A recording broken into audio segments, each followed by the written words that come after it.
राम राम मित्रों। मेरा नाम है शिवा शुक्ला। मैं आज आप लोग को कक्षा 6 की एनसीईआरटी पढ़ाने वाला हूँ। इसके पहले चैप्टर का नाम है पृथ्वी की आंतरिक संरचना। हमारा उद्देश्य खुद पढ़ना है और आपको पढ़ाना है। अगर वीडियो अच्छी लगे तो लाइक कर दीजिएगा, वरना कमेंट में अगर कोई कमी रहे तो बताइएगा, उसको हम सुधारेंगे। चलिए शुरू करते हैं। पृथ्वी की आंतरिक संरचना, इसको समझने के लिए आप एक उदाहरण से समझिए। एक प्याज लीजिए। प्याज में आप क्या देखेंगे, जो प्याज है वो कई परतों में विभाजित है, कई परतों में विभाजित है। ऐसे ही कुछ संरचना हमारी पृथ्वी की भी है, यानी कि आंतरिक संरचना पृथ्वी की भी ऐसी ही है। पृथ्वी की आंतरिक संरचना कैसे है?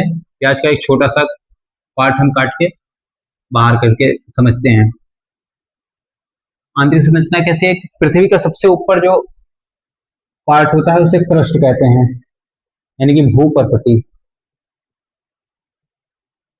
भूपर्पटी। उसके नीचे सबसे चौड़ा जो पार्ट है, सबसे चौड़ा, ये मेटल है,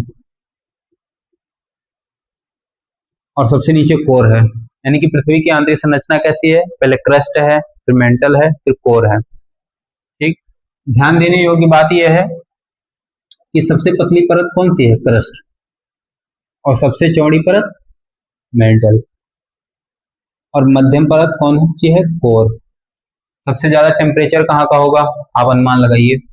सबसे ज्यादा टेम्परेचर होगा कोर का, मध्यम टेम्परेचर मेंटल का, और क्रस्ट का सबसे कम टेम्परेचर है, सबसे कम तापमान है। यानी कि इससे क्या निष्कर्ष निकला? इससे निष्कर्ष ये निकला कि हम क्रस्ट से कोर की तरफ जाएंगे तो तापमान बढ़ता जाएगा। क्रस्ट से कोर की तरफ जाने पर तापमान बढ़ता जाता है। मित्रों, आपको ज्यादा डाटा पे ध्यान नहीं देना है। हमने जब बुक पढ़ा तो उसमें बहुत सारे डाटा है कि ये 35 किलोमीटर चौड़ा है, ये लगभग 2900 किलोमीटर चौड़ा है, 7200 किलोमीटर चौड़ा है। ज्यादा डाटा पे नहीं जाना है। आपको क्या ध्यान देना है कि सबसे पतला कौन है, सबसे चौड़ा कौन है, मध्यम कौन है, इस तरह आपको ध्यान देना है। आप किसी भी एसएससी एग्जाम या जो वनडे एग्जाम होते हैं, सभी में ये क्वेश्चन बहुत कॉमन है, क्रस्ट, मेंटल, कोर। और अभी हम एक दो फैक्ट और बताएंगे, बहुत ज्यादा कॉमन है। क्रस्ट किससे निर्मित है? सियाल। सियाल, सी यानी कि सिलिका, आल मतलब एल्युमिनियम, मेटल सीमा। सीमा। आप मान लीजिए आप भूल गए, कंफ्यूजन है, तो कैसे याद रखेंगे? मेटल की स्पेलिंग क्या होती है? METEL।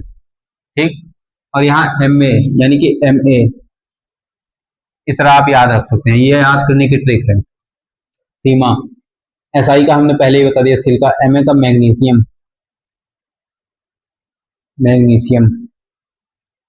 फिर सबसे आंतरिक भाग यानी कि कोर। कोर में क्या है? नीफे। NI से निकल। FE आयरन, यानी कि लोहा। आशा इतना आपको समझ में आ गया होगा। आप इसे नोट डाउन कर लीजिएगा, 2-3 लाइन का है, रिवीजन में बहुत आसानी होगी।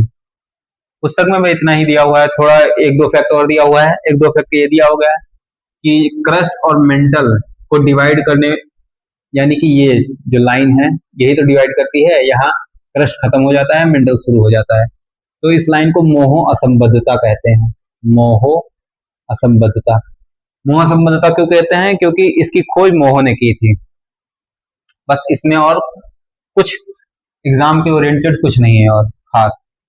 ठीक है, मिलते हैं तब अगली वीडियो में। तब तक के लिए धन्यवाद।